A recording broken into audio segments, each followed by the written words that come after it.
feed my sister, my another sister. You know, I had a special child sister, right? So my sister just feed my sister. So I am here together with that guy also. At first we were talking, and then suddenly he was whispering like, you know what? You look beautiful. Can I take you home? Like, huh? I was like, it's weird. No, even if it's joke, it's weird, you know.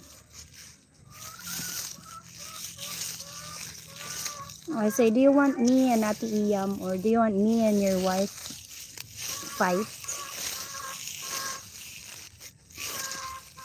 He says, no, I won't let it happen. So I just made another topic. I just changed the topic so he will not continue that. But he was whispering like it's weird. Even if it's just a joke. No, he's not drunk or he's not drinking. Even if it's a joke, it's not a good joke.